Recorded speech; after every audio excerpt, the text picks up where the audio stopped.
The early to mid-2000s saw the release of an abundance of Star Wars games to follow in the hype train of the release of the prequel trilogy. Games like Star Wars Knights of the Old Republic, Star Wars Battlefronts 1 and 2, and LEGO Star Wars are just a few examples of these games that received great critical and fan reception. However, after the trilogy wrapped up, there was more or less a dark age of Star Wars games, with only an occasional game hitting store shelves. Everything changed when George Lucas sold Lucasfilm to Disney, and with it a new era Star Wars spawned. Shortly after, Disney and EA came to a deal allowing EA to have exclusive rights over the creation of new Star Wars games. For their first outing, EA decided to give DICE, the developers behind the Battlefield franchise, which had just come into its heyday with never-before-seen popularity, the green light on a Battlefront reboot. The decision made sense, as the unconfirmed Battlefront 3 project was shut down in 2009, which led to many disappointed fans. And the Battlefront games were two of the most popular games from their time. Battlefront and Battlefield also shared many similarities through the years, so DICE made sense as the choice to develop the game. However, the news that dropped building up to the release of the game left a negative impression on many, to say the least. It swiftly became abundantly clear that this was not going to be Battlefront 3, but a reboot, a new take on the idea of large-scale multiplayer Star Wars battles. And while some could not accept this, I was willing to hear DICE out, put aside the fact that we would never get to see Battlefront 3, and give this game a fair shake. On November 17, 2015, DICE's Star Wars Battlefront EA finally launched to the world.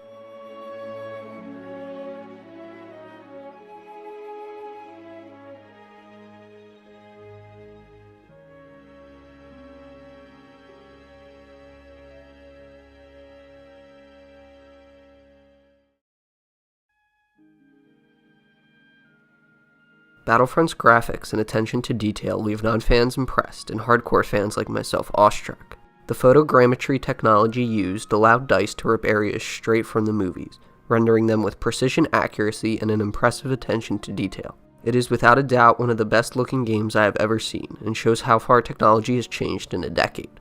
Battlefront EA features 5 planets. The 4 planets that were featured at launch are each unique from a visual standpoint. From the snow-capped Hoth, to the lush forests of Endor, to the sun-baked desert of Tatooine, to finally the red molten grays of DICE's new addition to Star Wars lore, Sullust. Now, I don't have a problem with DICE adding their own touch in the Star Wars mythos by including a planet that had never before been seen. However, when only 5 planets are featured in the game, using one of them up on a planet that no one has an emotional attachment to takes away from one of this game's main strengths, putting players in situations they recognize and love from the films. I believe they could have benefited from using Bespin, Dagobah, or the Death Star. However, the 3 planets from the original trilogy films were the best 3, no doubt. Hoth is a no-brainer, as its battle is one of the most iconic in film history. Endor was the final battle of the films and contrasts nicely with Hoth both visually and in structure. And finally, Tatooine is one of the most recognizable locales, being featured in 5 of the original 6 episodes, including in both episodes 4 and 6. Choosing Jakku as the 5th planet was a poor choice in my opinion. I would have preferred they saved that for DLC and either given us Dagobah, Bespin, or the Death Star for free, but I guess I'm asking way too much from EA. It's just using another desert planet is kind of a wasted opportunity. And don't undersell the audio. The audio is a standout in this game. Blasters, TIE fighters, lightsabers, and the rest of the iconic sounds from the saga are all here with impressive accuracy. The sounds from Star Wars help to sell the immersion just as much as the visuals.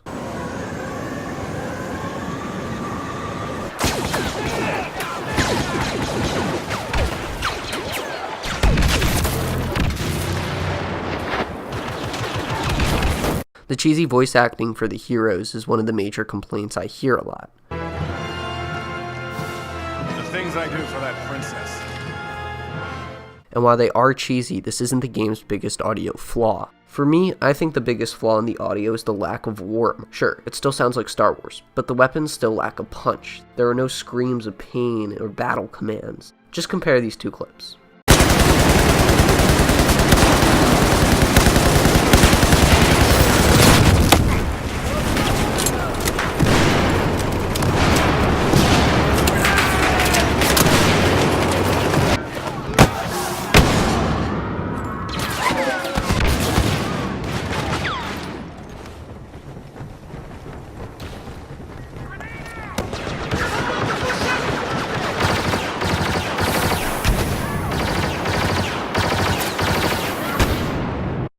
I understand why this was toned down, seeing as it is a Star Wars game and not a war game, and it's still good, but toning down the battle cries costs Battlefront EA something DICE normally nails. However, overall audio is still top-notch here.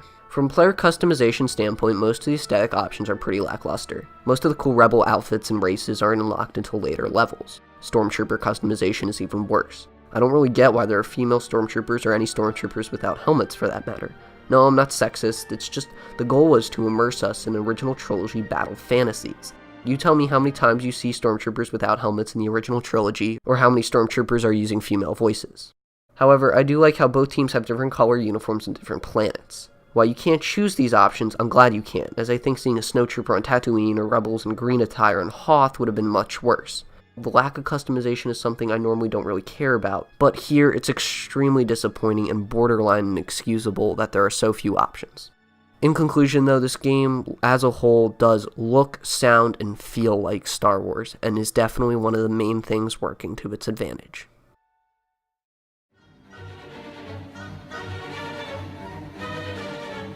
Gunplay is arguably the most important aspect of any shooting game, especially a multiplayer one.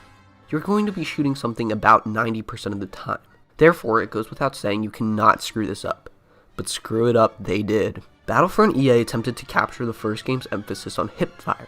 However, it failed to realize the strength of hipfire-focused games is also an emphasis on close quarters run-and-gun combat. When the spread of a gun is so minimal that you can easily kill enemies at medium to long range from the hip, it ceases to really be hipfire. I mean, it's relatively easy in this game to snipe players with most blasters from long range from the hip. The problem is only made worse by the fact that there is no way to tighten the spread on the weapon, you can only zoom in, meaning basically you're walking around with the equivalent of what most games aiming down sight would be. This isn't the only way Battlefront EA makes sure to have a lower skill gap on its gunplay. Recoil is held to a minimum, leading to gunplay that requires little skill, and thus is not rewarding to learn or master.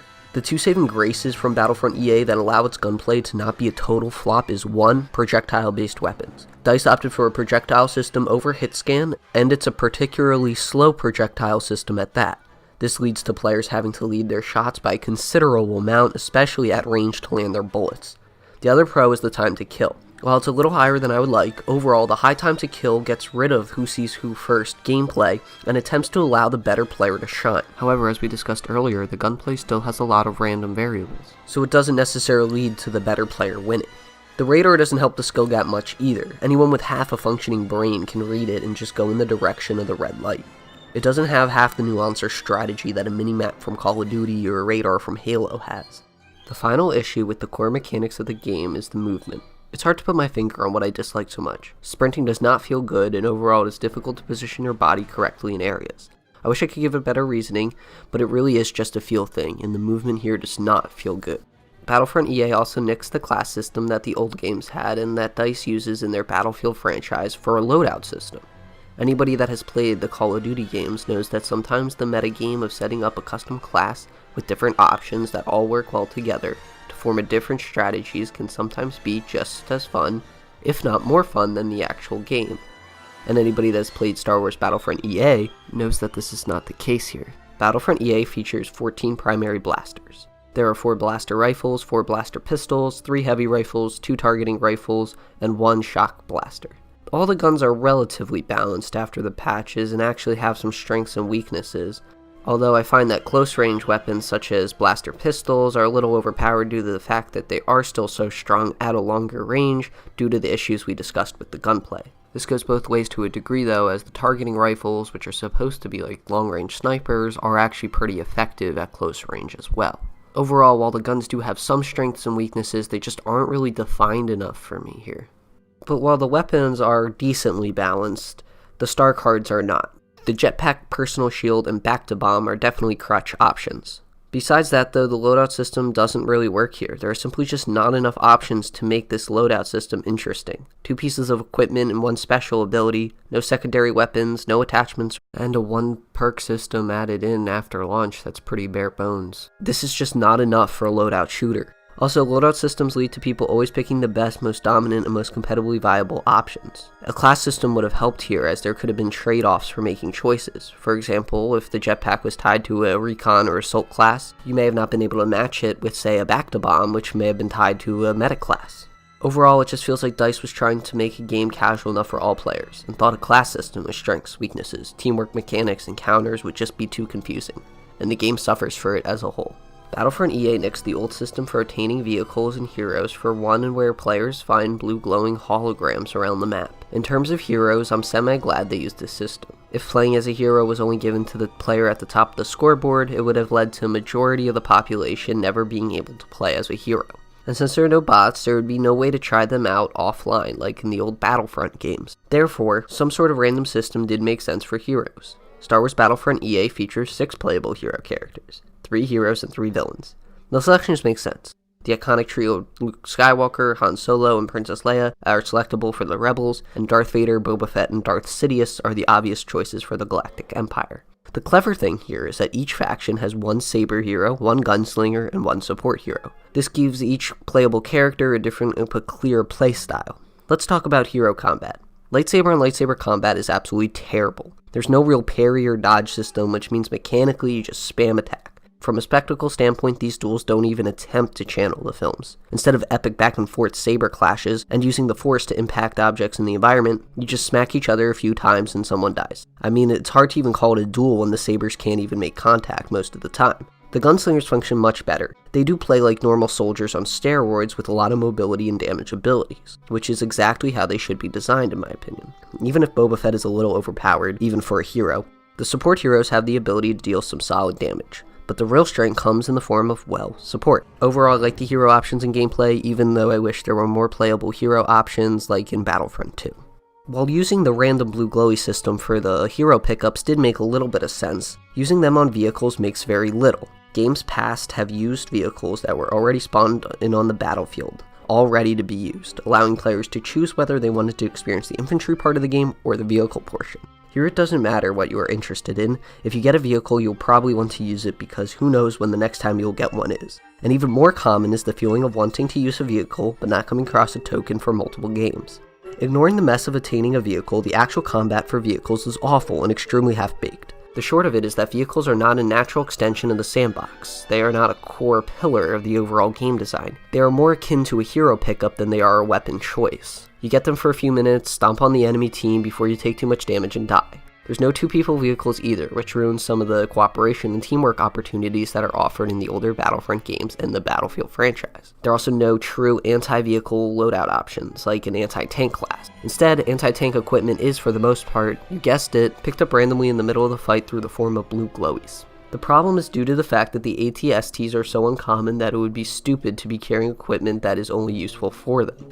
And you heard me right, I just transitioned from talking about vehicles in general to the ATST. And if you didn't know, that's because the ATST is the really only ground vehicle in this game. That's right, there's only really one and it's restricted to the Empire. Unless you count being able to take over the head of an on-rails AT-AT or using the combat-limited speeders. That one vehicle, the ATST, is pretty strong but requires no teamwork or really any amount of skill to use or take down. I guess you could count fighters as vehicles, but I always consider them a separate aspect of the game. The fighters you pick up all suffer from the same thing that the ground vehicles do. It is nice that they do take a little more skill than other elements of the sandbox, even if compared to, you guessed it, Battlefield and the older games, they do take a lot less skill. Another issue with the blue glowy system is the randomness of it. This isn't Halo where you know where the snipers spawn, so your teammates do everything in their power to control that area. Blue glowies spawn randomly in a set number of areas on the map. So for example, a hero pickup might spawn in a set 2 or 3 locations for each map. So technically, veteran players can have some sort of advantage, but it's certainly not as profound as having one set location that would allow each team to fight over it. And the system makes even less sense for the equipment pickup. Even if you know a blue glowy spawns in a specific area, one time it might be card refresh instead of a thermal imploder that you were hoping for. The special grenades, rockets, and other equipment players pick up during the match are just forms of cheap kills. All the pickups, even the heroes, do little to propel the sandbox forward, or add much depth, which is one of the main reasons this game lacks so much when compared to its competition. Any fan of online shooters should know that maps are one of the most important aspects of a competitive multiplayer game. Unfortunately, Battlefront EA's map selection is terrible. Maps are clearly prioritizing aesthetics over gameplay functionality. I often feel like the goals of the maps are more to cram as many references and recognizable icons from the movie as opposed to creating a fun and fair game space. Maps are often way too open, like Outpost Beta, Twilight on Hoth, or Junlin Wastes. Even smaller maps feel like there's not a sufficient amount of cover.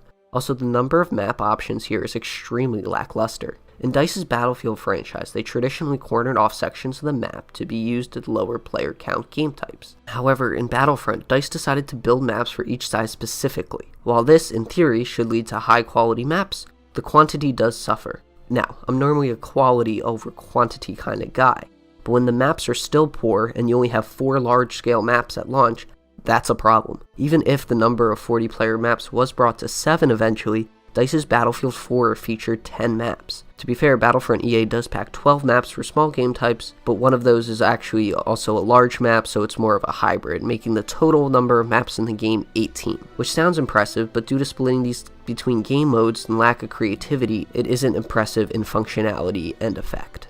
Star Wars Battlefront EA features 10 game modes, and right there, red flags should be going off. Most multiplayer games feature a plethora of game types, but normally only 1, maybe 2 or 3 are the ones people play. For example, Battlefield's Conquest mode was its only game mode before Rush was introduced in Bad Company 2.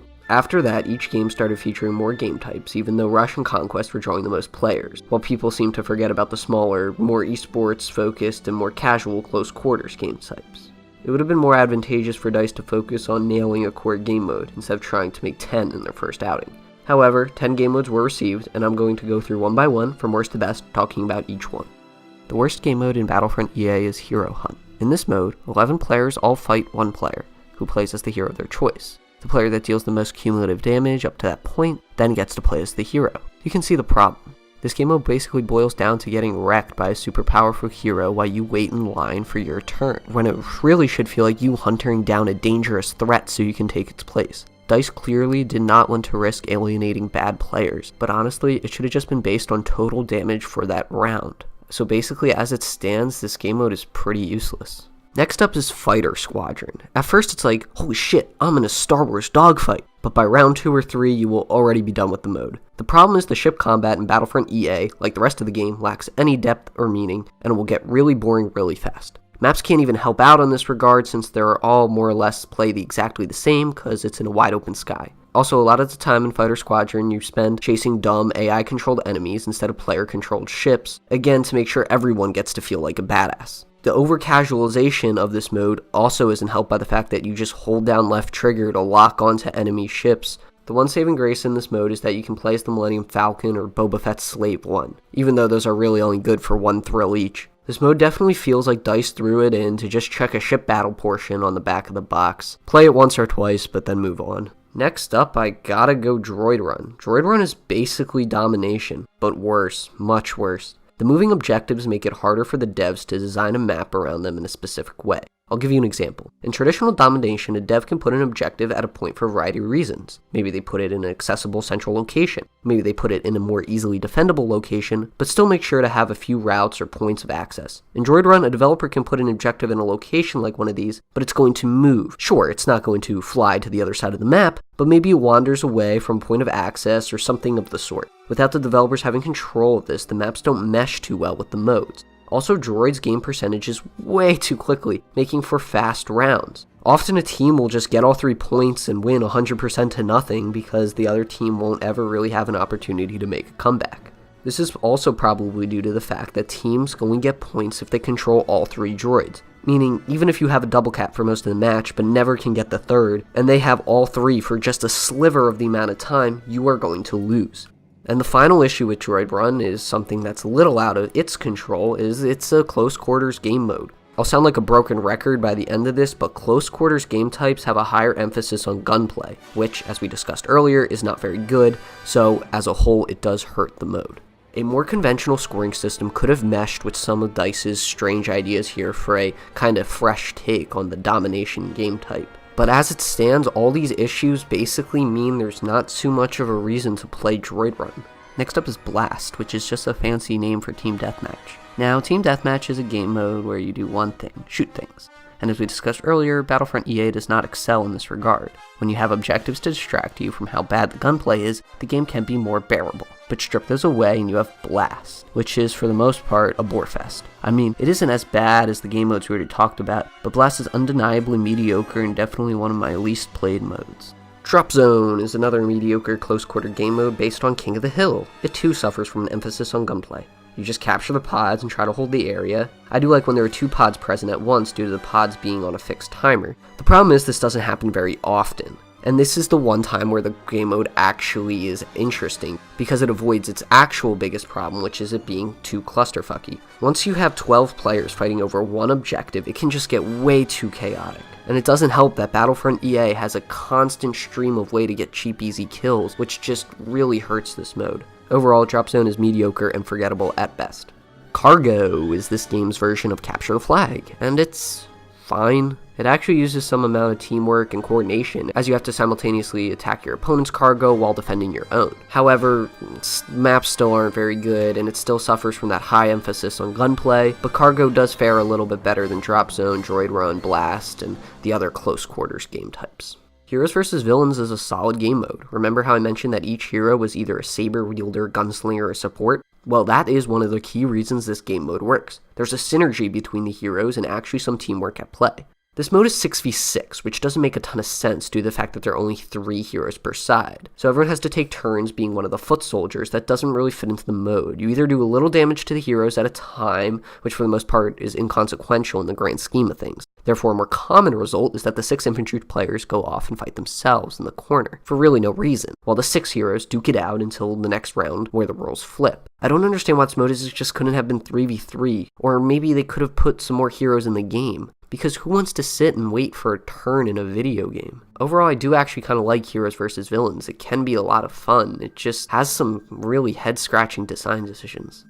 All 3 40-player modes seem to take influence from Battlefield's Rush, but none more than Turning Point. This mode isn't bad in the beginning. The Rebels take points from the Imperials' Rush style, but the problem with Turning Point is the number of points decreases as the fight goes on. It normally starts with 3 in the first round, and then decreases to 2 in the second phase, and finishes with 1. The 3 points are normally a little too challenging for the Imperials, the 2 is actually fair, and the fight over 1 point is stupidly chaotic. It's a shame because if they just did 3 phases of 2 points, the mode would actually fare much better. Supremacy also feels like it's an attempt to capture a similar experience to Rush from the Battlefield franchise. Supremacy's biggest flaw is in its scoring.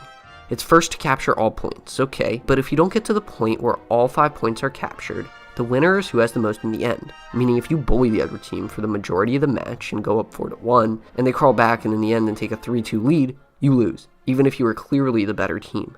I wonder if this decision was made because the ticket bleeding would have been too complicated for the target audience. However, this might have been the game mode I had the most fun. It can actually be some intense, focused, large-scale fun, but it also suffers from a similar issue to Drop Zone, which is too many players in too small of a space. At any one time, there's basically 2 objectives, similar to maybe Cargo, but there's not 6v6 here, it's 20v20. Meaning there could be 20 people battling over each point at one time, which is just too many and leads to too much of a clusterfucky kind of gameplay.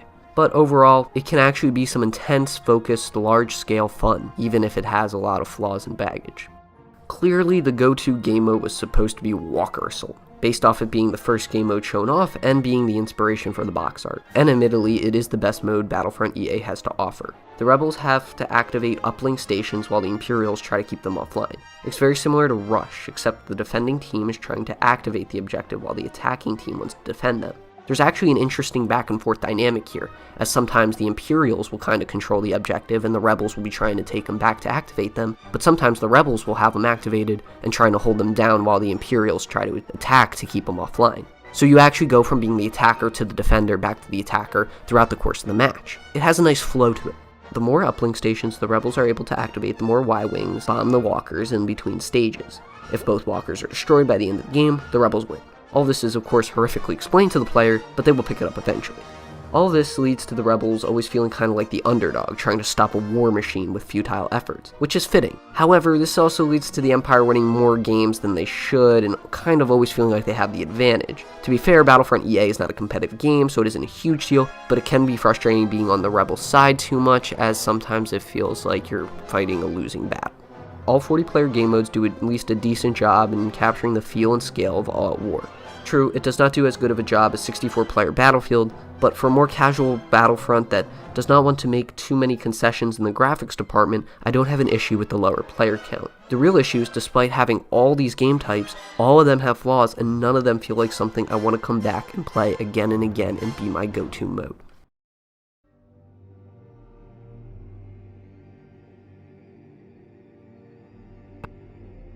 Battlefront EA technically features 4 modes of offline play, but training missions simply teach new players some of the new mechanics, so barely counts. Battles are an offline mode where players kill bots and pick up tokens kill confirm style, which is not representative of any Battlefront EA game mode. One of Call of Duty's best strengths is its plethora of options for custom bot matches. Dozens of parameters can be altered for hours of gameplay that players can explore. Battlefront's offline modes don't have any of these options. So if the bots portion of the game is not to extend the life of the game by ensuring a way to go back and revisit it, and it's not there to add new gameplay experiences, then why does it exist? Battlefront EA also features a wave defense mode. Gears of War, it is not. In fact, I even prefer Halo's firefight mode to this. Eventually, DICE did add skirmish mode, but only for 2 game types, one of which is Fighter Squadron, where all the AI was already made. All offline modes here are terrible and do little to extend the life of the game. I felt like it was extremely unfair that leading up to the release of Battlefront EA, there was a ton of controversy surrounding its $50 season pass. People balked at the idea of DLC costing the price of a whole new game. But games like Call of Duty and even DICE's own Battlefield had been charging $50 for their season passes for years, with little strife. But when Star Wars does it, now it's the worst thing ever? To be clear, I'm not defending the practice. I've actually never bought a season pass in my life, not necessarily out of a moral foundation, just because I've never felt like a few map packs would be worth a new game. I'm simply saying that you should be consistent with your criticism. So how did Battlefront Season Pass affect the overall experience? Well, I'll start with this. I don't have a problem with giving players that want more content for an experience they enjoy to purchase more content for said experience. What I do have a problem with is allowing players to use said content against players that don't have access to it. Many of the weapons featured in the season passes are much stronger than the ones featured in the base game, meaning that players who did not shell out $50 seem to be at a disadvantage. And even if the weapons were balanced, it is always going to feel unfair when you die at the hand of something you cannot use. Also, remember when I talked about heroes versus villains and I said that each side had a Jedi, Gunslinger, and support hero? Well, that was before the DLC came out. Now the balance of the mode has been destroyed, as teams feel less like a synergized team and more like 3 kids running around with their favorite Star Wars hero. And again, it feels cheap when you die at the hand of a hero you can't use. Also, some players having exclusive customization aspects felt cheap considering the fact that this area was so bare bones for players who just owned the base game. Also, some of these outfits should really be planet-specific and seem really out of place when used on specific maps. Overall, Battlefront EA Season Pass didn't just add more for players that wanted more, but also made the experience for everyone else more frustrating and less balanced and less enjoyable. Let's talk about Battlefront EA's campaign for a second, or lack thereof. The lack of a single-player campaign was one of the biggest controversies at the time, and I don't actually have a problem with it. While I am frustrated there wasn't an expanded emphasis on bots, I don't fault the studio for not putting a campaign in their game. Is it a problem when a studio doesn't put multiplayer into their game? Some of the best games I've ever played have had no campaign, including Rainbow Six Siege and DICE's own Battlefield 2. Not to mention the fact that DICE has a terrible track record when they do attempt a campaign. Does this mean they should just give up entirely? No, not necessarily, but I can't fault DICE, and would even prefer them to focus on a specific aspect of the game, in this case trying to nail an intense and immersive multiplayer experience.